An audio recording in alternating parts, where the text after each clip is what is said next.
Hello,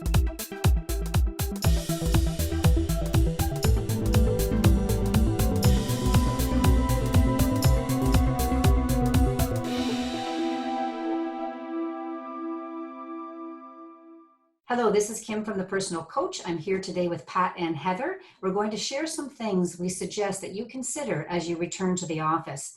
To date, self-isolation and reducing contact with other people has been required to reduce the spread of COVID-19. If your business can continue to run successfully with your employees continuing to work from home and you meeting clients virtually, that will keep everyone the safest. Most of us, however, will return to the office at some point. And as this process begins, there are many things to consider in keeping everyone who comes into your office as safe as possible. Please note that we're not providing legal advice today. We're simply sharing some considerations as people return physically to work. Ultimately, safety is a shared responsibility in this new environment, requiring each person to do things that may be outside of their job description. We need to come together to help maintain each other's health, both physical and psychological. Heather, let's start with you. What are some considerations for advisors and business owners? Sure. Well, as an advisor and business owner, you need to really lead by example and help reduce anxiety and stress for the entire team. Now, determining a process for reopening, it's a good idea to have it reviewed by a qualified or certified professional. You should assess the office layout, determine if you need to reconfigure any workstations to increase space between them. You may want to consider the air quality in the office and how to increase airflow through more ventilation if possible. Is there a possibility to change to a touchless office entry or install a buzzer system to control entry to the office? You should also set and know your sick leave policy for the team. And then purchase all sanitization and safety items. Once that's done, you want to ensure training for proper use of masks, gloves, or other protective equipment if applicable. So I would share these policies with the team member before they return to the office. Request feedback from the team members as to what is working well or could be improved. Set short daily meetings to connect and discuss, and have a dedicated team member monitor progress and changes. That team member could also monitor information from all sources on best practices for return to office, including the government, and to determine what measures need to change based on that information received. You can request that team members continue to practice social isolation and social distancing guidelines outside of the workplace to ensure the protection of all. And then prepare for how the organization will handle it if a team member actually contracts COVID-19. If you could promote working from home where it makes sense, or create a rotating schedule for the team members in the office, or even stagger the return to the office. And of course, for yourself, if you could continue to use technology for client meetings where possible, Zoom, telephone meetings. And then once comfortable and prepared, you can introduce having key client meetings in the office, which Kim will discuss in more detail in a few minutes. I myself have an appointment for chiropractic treatment tomorrow, and they sent me a short questionnaire today asking if I had any symptoms or had been in contact with anyone sick or with COVID, which may be something you want to do yourself for clients that are coming into the office. And lastly, wear a mask in the office when unable to maintain 6 feet social distancing from other team members and clients as well. Pat, I know you have some information ideas to share in more detail on an advisor's team members coming back to the office. Yes, I do. Thanks, Heather. There's substantial medical evidence that some people are significantly more vulnerable to COVID-19 than others. So we recommend they work from home.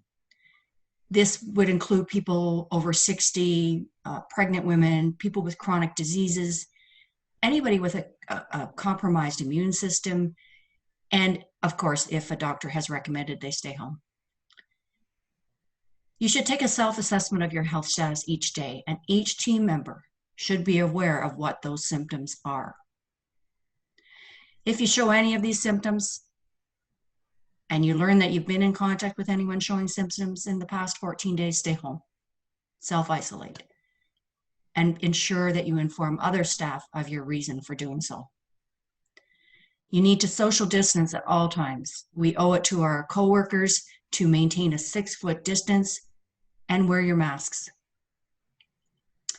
Also, refrain from physical contact such as hugging, touching, or shaking hands. A general practice that's helpful in office sanitizing is to limit the use of shared spaces such as the kitchen table, coffee station, workstation, water station, and make sure you assign someone to regularly sanitize all those high-touch spots like door handles and entry keypads. Each member is responsible for sanitizing their own work area.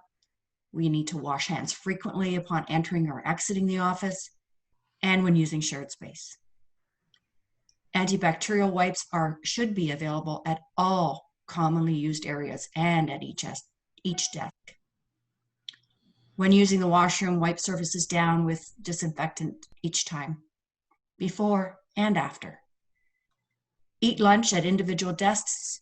Refrain from using supplies from the kitchen.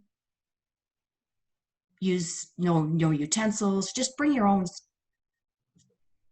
stuff to use when you're eating. How do you maintain morale is the most important. We are feeling a little alienated during this time, and these safety measures will make the office environment feel this way too. So consider remedies like keeping Facebook Messenger or a chat box open so that although people are physically distancing, they feel connected and can communicate quickly and safely.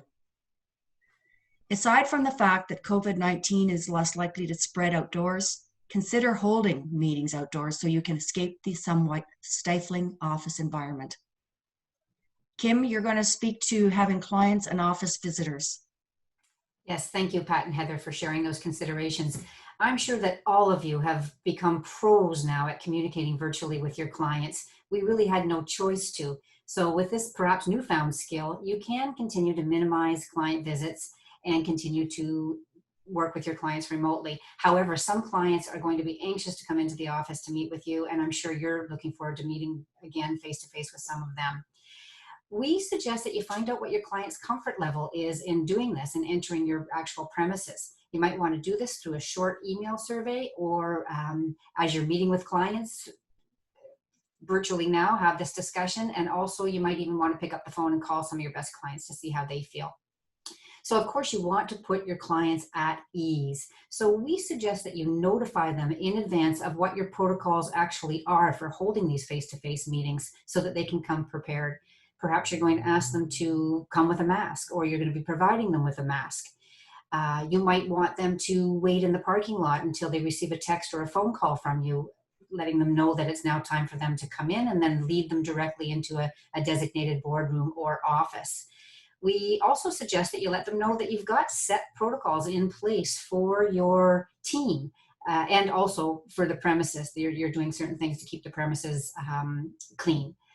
So if you've got a reception area, you can do what everybody else is doing these days and put up some plexiglass, but also be sure to remove all magazines and beverages. If there's a water cooler there or a coffee maker, those things should be removed. Also, if you can lock your door, make sure that you lock your door every day into the office. In terms of signage, we suggest you place posters all around the office and in the bathrooms, reminding people of what the safety protocols are, and even have one at the beginning of your office, letting them know what's required for you to even enter into your premises.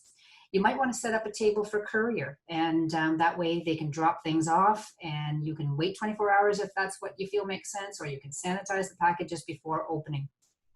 One final idea is that I saw a company create a video of what their protocols were going to be from the moment the client enters into the office and to the moment they exit. So that's something kind of neat that you might want to do, and I recommended that today to one of my clients. Ending our time today, we want you to know that the personal coach has an actual document, a Word document, that you can request from us at confidence at thepersonalcoach.ca. And we're happy to provide that to you. A number of our clients have actually used it, picked some of the considerations that made sense for them, and created their own return to office document.